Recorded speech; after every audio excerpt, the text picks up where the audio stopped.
Rebonsoir bien-aimés, que Dieu bénisse tout un chacun. Rebonsoir, nous sommes ensemble maintenant pour la lecture de la parole de Dieu. Nous voulons ensemble, bien-aimés, lire, ouvrir les Saintes Écritures et faire la lecture d'aujourd'hui. C'est pourquoi nous sommes là. J'étais en train de regarder sur mon téléphone, au fait, c'était pour essayer de partager. Donc voilà, partager ces moments. Nous sommes là maintenant pour la lecture de la parole de Dieu. Nous allons ensemble lire la parole de Dieu. Et moi-même, je pense que je vais partager après. Je vais directement passer à la parole de Dieu. C'est la parole de Dieu. Je vais directement passer. Bonsoir ma sœur. Nous sommes là de nouveau. Hein? On vient à peine de finir et on reprend là. C'est pour la lecture de la parole de Dieu. Que Dieu vous bénisse. Alors, nous allons faire la lecture du 8 février. Nous allons prier.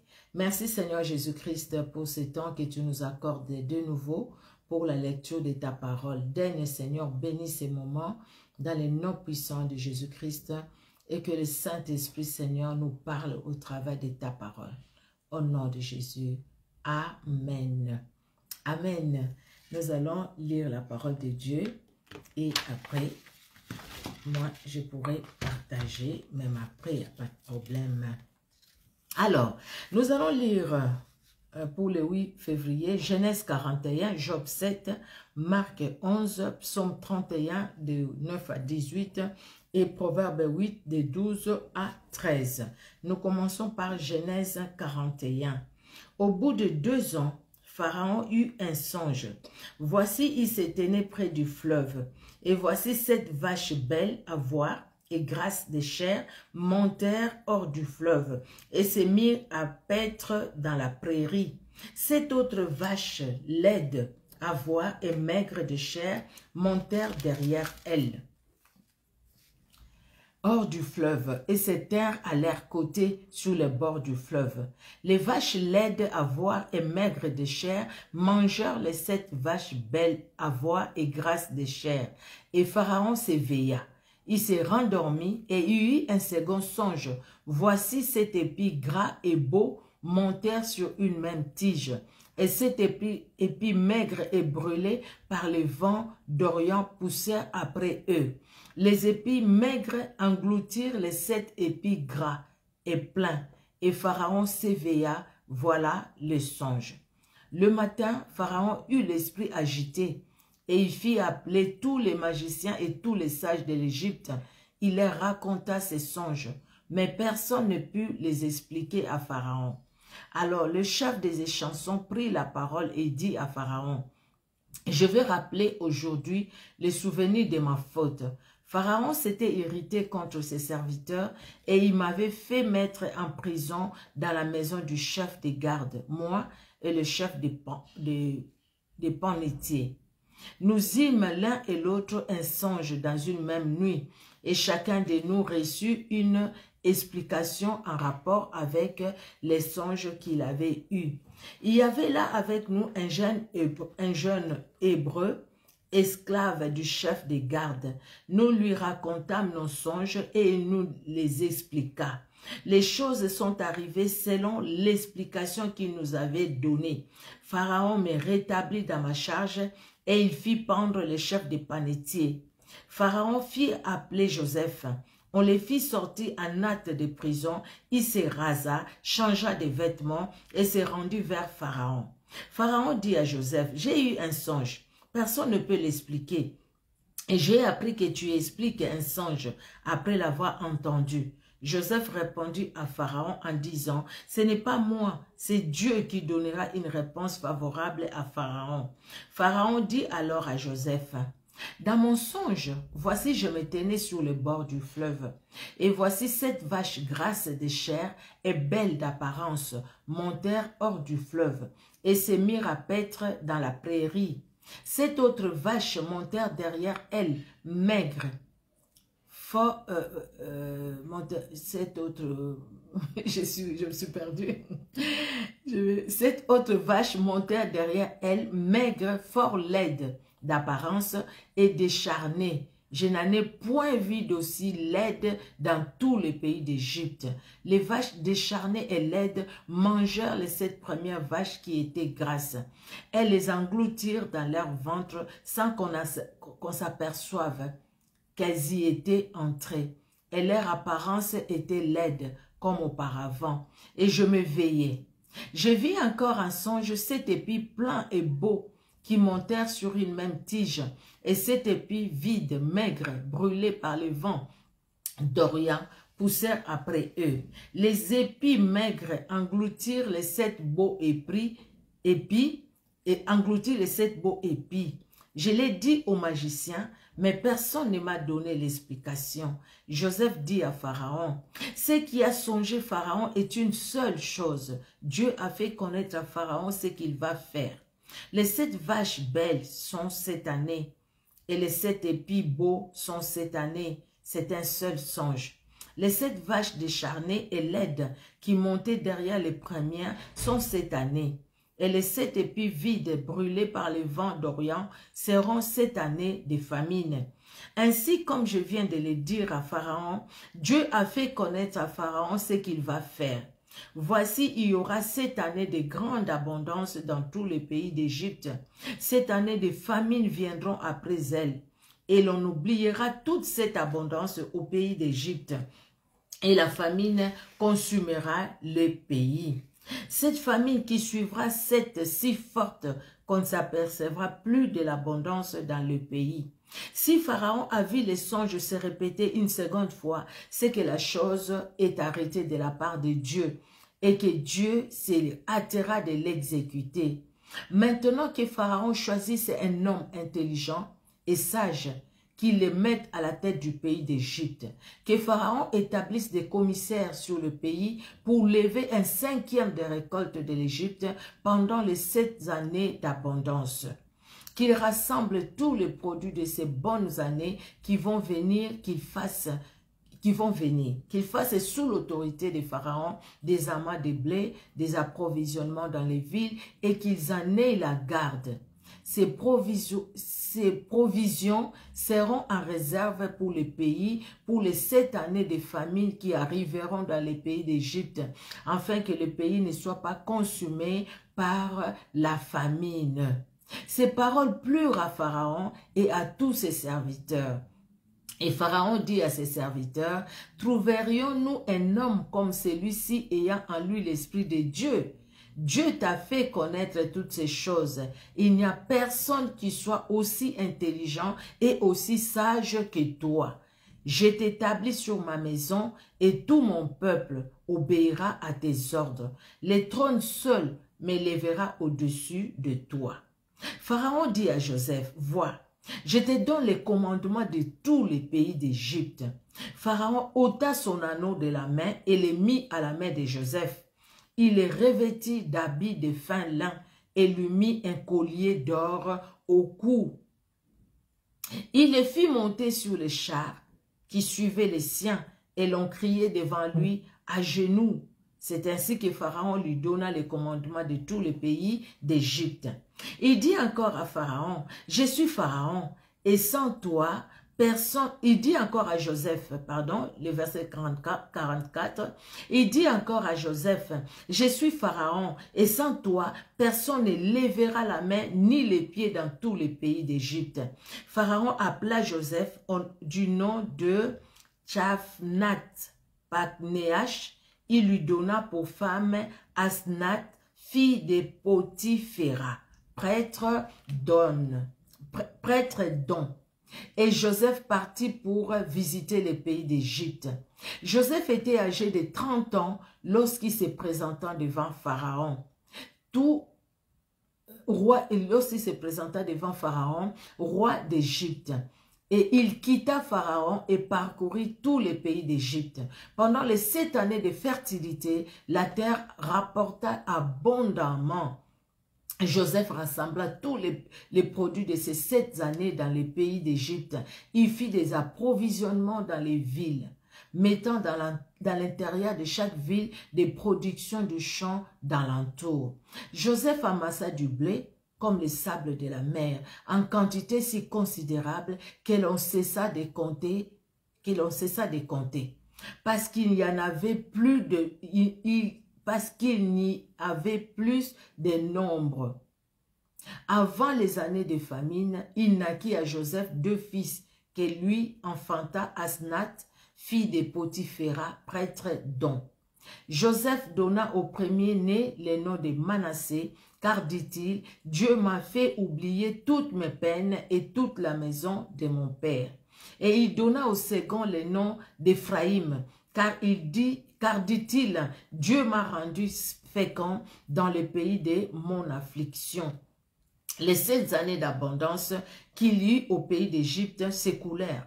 Et les 7 années de famine commencèrent à venir, ainsi que Joseph l'avait annoncé. Il y eut famine dans tous les pays, mais dans tous les pays d'Égypte, il y avait du pain. Quand tout le pays d'Égypte fit aussi affamé, le peuple cria à Pharaon pour avoir du pain.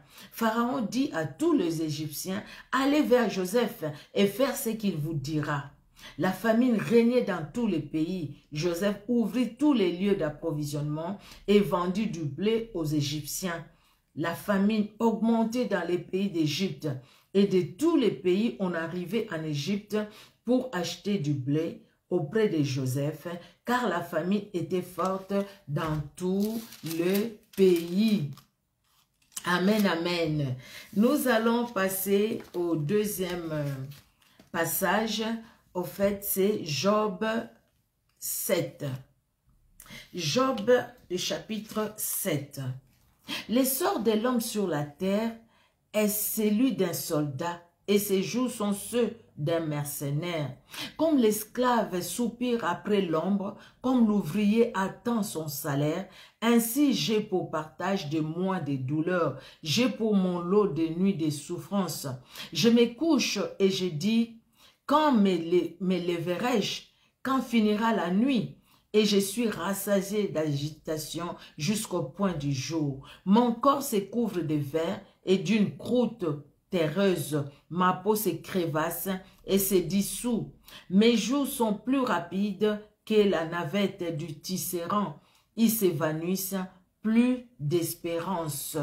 Souviens-toi que ma vie est un souffle, mes yeux ne reverront pas le bonheur. L'œil qui me regarde ne me regardera plus. Ton œil me cherchera et je ne serai plus. Comme la nuée se dissipe et s'en va, celui qui descend au séjour des morts ne remontera pas. Il ne reviendra plus dans sa maison et les lieux qu'il habitait ne les connaîtra plus. C'est pourquoi je ne retiendrai point ma bouche.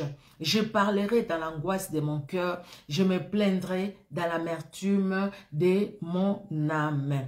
Suis-je une mer ou un monstre marin pour que tu établisses des gardes autour de moi? Quand je dis mon lit me soulagera, ma couche calmera mes douleurs, c'est alors que tu m'effraies par des songes, que tu m'épouvantes par des visions. Ah, je voudrais être étranglé, je voudrais la mort plutôt que ces eaux. Je les méprise. Je ne vivrai pas toujours. Laisse-moi, car ma vie n'est qu'un souffle. Qu'est-ce que l'homme pour que tu en fasses tant de cas, pour que tu daignes prendre garde à lui, pour que tu visites tous les matins, pour que tu les visites tous les matins, pour que tu les prouves à tous les instants. Quand cesseras-tu d'avoir les regards sur moi? Quand me laisseras-tu le temps d'avaler ma salive? Si j'ai péché, ai-je pu te faire gardien des hommes? Pourquoi me mettre en but à tes traits? Pourquoi me rendre à charge à moi-même? Que ne pardonnes-tu mon péché et que n'oublies-tu mon iniquité? Car je vais me coucher dans la poussière, tu me chercheras et je ne serai plus.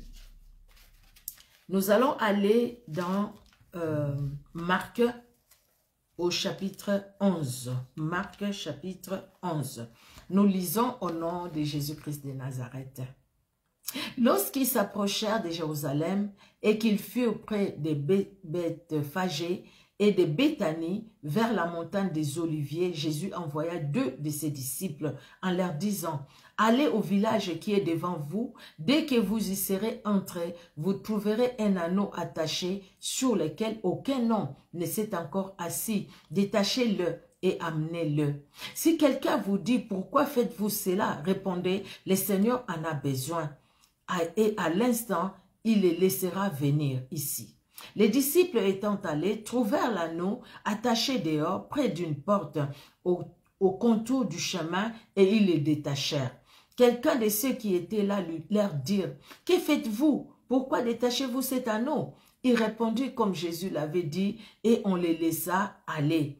Ils amenèrent à Jésus l'anneau sur lequel ils jetèrent leurs vêtements, et Jésus s'assit dessus. Beaucoup de gens étendirent leurs vêtements sur le chemin et d'autres de branches qu'ils coupèrent dans les champs. Ceux qui précédaient et ceux qui suivaient, Jésus criait, « Hosanna, béni soit celui qui vient au nom du Seigneur, béni soit le règne qui vient, le règne de David, notre Père, Hosanna dans le lieu très haut. » Jésus entra à Jérusalem dans le temple. Et Jésus entra à Jérusalem dans les temples. Quand il eut tout considéré comme il était déjà tard, il s'en alla à Béthanie avec le 12. Le lendemain, après qu'ils furent sortis de Béthanie, Jésus eut faim. Apercevant de loin un figuier qui avait des feuilles, il alla voir s'il trouverait quelque chose. Et s'en étant approché, il ne trouva que de feuilles, car ce n'était pas la saison des figues. Prenant alors la parole, il lui dit que jamais personne ne mange de ton fruit, et ses disciples l'entendirent. Et ils arrivèrent à Jérusalem, et Jésus entra dans le temple. Il s'est mis à chasser ceux qui vendaient et qui achetaient dans le temple. Il renversa les tables des changeurs et les sièges des vendeurs des pigeons, et il ne laissait personne transporter aucun objet à travers les temples. Et il enseignait et disait, « N'est-il pas écrit, ma maison sera appelée une maison de prière pour toutes les nations? Mais vous en avez fait une caverne des voleurs. » Les principaux sacrificateurs et les scribes, l'ayant entendu, cherchèrent les moyens de le faire périr, car il les craignait, parce que toute la foule était frappée de sa doctrine. Quand le soir fut venu, Jésus sortit de la ville. Le matin, en passant, les disciples virent le figuier séché jusqu'aux racines. Pierre se rappela ce qui s'était passé, dit à Jésus, « Rabbi, regarde, le figuier que tu as maudit a séché. » Jésus prit la parole et leur dit, « Ayez foi en Dieu. Je vous le dis en vérité, si quelqu'un dit à cette montagne, ôte-toi de là et jette-toi dans la mer, et s'il ne doute point en son cœur, mais croit que ce qu'il dit arrive, il les verra s'accomplir. C'est pourquoi je vous dis, tout ce que vous demanderez en priant, croyez que vous l'avez reçu et vous le verrez s'accomplir. Et lorsque vous êtes debout faisant votre prière, si vous avez quelque chose contre quelqu'un, pardonnez, afin que votre Père qui est dans les cieux vous pardonne aussi vos offenses. Mais si vous ne pardonnez pas, votre Père qui est dans les cieux ne vous pardonnera pas non plus vos offenses. Il s'est rendu de nouveau à Jérusalem, et pendant que Jésus s'est promené dans le temple, les principaux sacrificateurs, les scribes et les anciens vinrent à lui et lui dirent, « Par quelle autorité fais-tu ces choses et qui t'a donné l'autorité de les faire ?» Jésus leur répondit, « Je vous adresserai aussi une question. Répondez-moi et je vous dirai par quelle autorité je fais ces choses. Le baptême des gens, venait-il du ciel ou des hommes? Répondez-moi. » Mais ils raisonnèrent entre eux, et si nous répondons du ciel, il dira, « Pourquoi donc n'avez-vous pas cru en lui? » Et si nous répondons des hommes, ils craignaient le peuple, car tous tenaient réellement Jean pour un prophète. Alors ils répondirent à Jésus, « Nous ne savons. » Et Jésus leur dit, « Moi non plus, je ne vous dirai pas par quelle autorité je fais ces choses. » Alors, nous allons aller dans les livres des psaumes. Les psaumes 31, de 9 à 18. De 9 à 18. Et tu ne me livreras pas aux mains de l'ennemi. Tu mettras mes pieds au large. Aie pitié de moi, Éternel, car je suis dans la détresse. J'ai le visage, l'âme et le corps usés par les chagrins.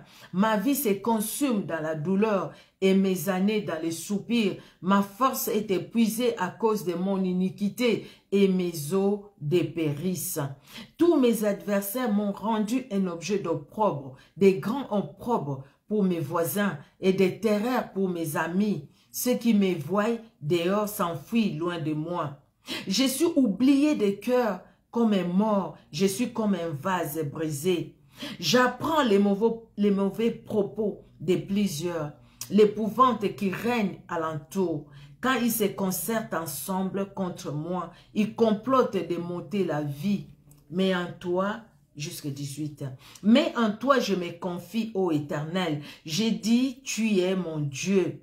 Mes destinées sont dans ta main. Délivre-moi de mes ennemis et de mes persécuteurs. Fais luire ta face sur ton serviteur, sauve-moi par ta grâce. Fais luire ta face sur ta servante, sauve-moi par ta grâce. Alléluia. L'Éternel, que je ne sois pas confondu quand je t'invoque, que les méchants soient confondus, qu'ils descendent en silence au séjour des morts. Éternel, que je ne sois pas confondu quand je t'invoque, que les méchants soient dans la confusion, qu'ils soient confondus et qu'ils descendent en silence au séjour des morts. Nous allons finir par les livres des Proverbes. Alors, Proverbes, nous sommes au chapitre 8. Voilà, nous y sommes. Et nous allons lire de 12 à 13, deux petits versets.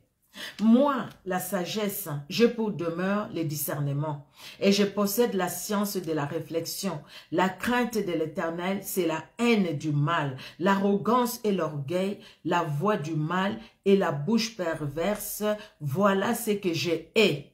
La crainte de l'Éternel, c'est la haine du mal, l'arrogance et l'orgueil, la voix du mal et la bouche perverse, voilà ce que je hais. Que Dieu vous bénisse, bien-aimés. Si vous n'avez pas suivi la vidéo que nous avions fait tout à l'heure, là, c'est sur Facebook, vous pouvez suivre. Et voilà, la parole biblique aussi qui sera suivie par les bien-aimés, c'est vrai, en différé. Là, on a coupé il n'y a pas longtemps, on a fait directement la parole de Dieu. Que Dieu vous bénisse, bien-aimés, vous qui allez suivre cette lecture biblique en différé. Et merci à vous aussi qui étiez là, que Dieu vous bénisse aussi. Merci Seigneur Dieu de gloire, parce que tu veux que nous soyons en contact de ta parole. Tu veux que nous puissions écouter ta parole et la méditer. Merci Seigneur, car ta parole, c'est la nourriture pour notre âme. Et tu nous fais du bien au travers de ta parole. Laisse que l'honneur et la gloire montent à toi et à toi seul. Dans le nom puissant de Jésus-Christ que nous avons ainsi prié. Amen.